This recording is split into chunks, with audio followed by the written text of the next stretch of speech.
of your heart. Mungu akubariki sana. May God bless you so much.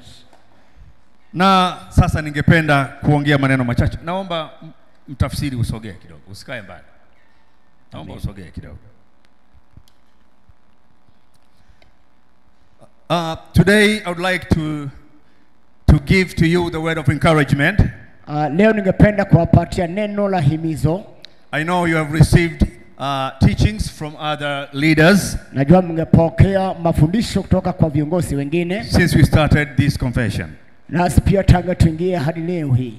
But now today, lakini leo I would like to say something to you. Ningependa kusema jambo kwako. So I urge you to open wide your heart.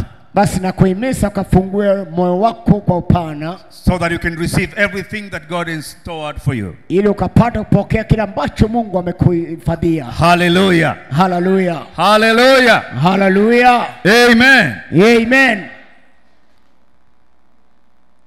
I would like to tell you something.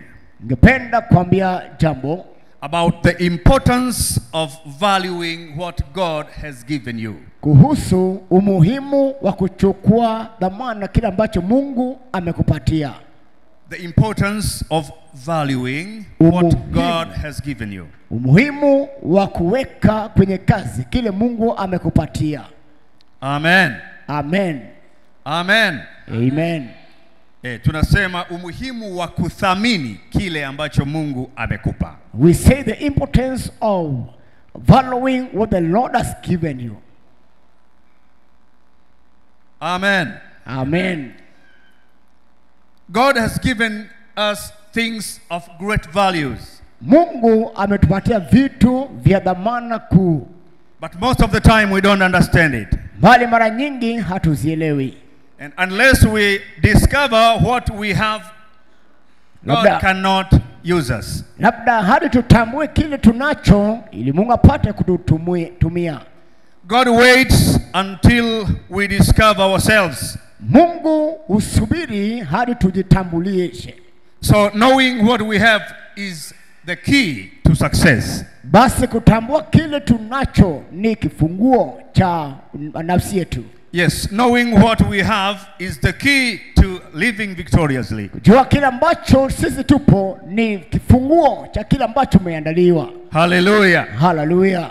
You know, most of Christians wa Kristo wengi don't know what they have. Hawajui wanacho. Amen. Amen.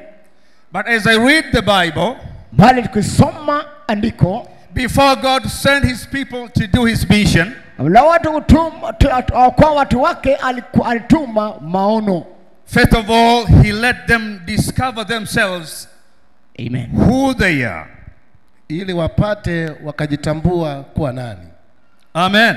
Amen. Before God sent his people to his mission, kabla Mungu kutuma watu wake, first of all, he let them discover themselves. Anawafanya wapate kujitambua kuwa nani.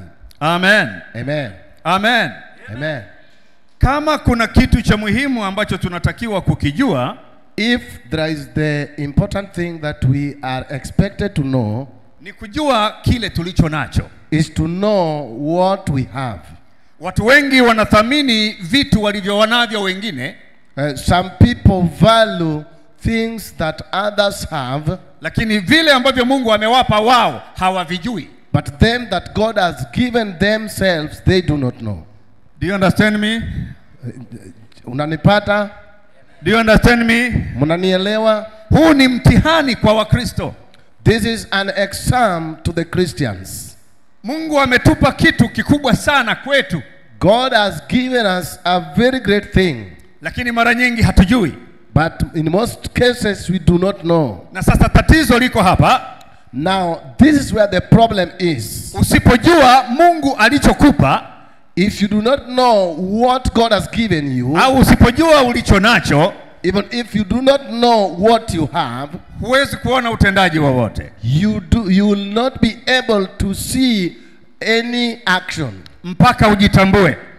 Up to the time you will have known. Ili kanisa lisimame kwenye nafasi yenye nguvu, for the church to stand in the gap of the Lord, lazima tujitambue tulicho nacho kutoka kwa Mungu. we have to know what we have from God. Hallelujah. Hallelujah. Hallelujah. Hallelujah. Usipotambua Mungu amekugeuza na kukubadilisha una kitu gani, If you do not know why God has changed you and what that you have, huwezi kuona mabadiliko yote kwenye maisha yako. you'll not be able to see any change in your life. Katika imani ya Kikristo, In the faith of Christians, unakuwa kwa kile unachokijua. you grow according to what that you know. Amen. Amen.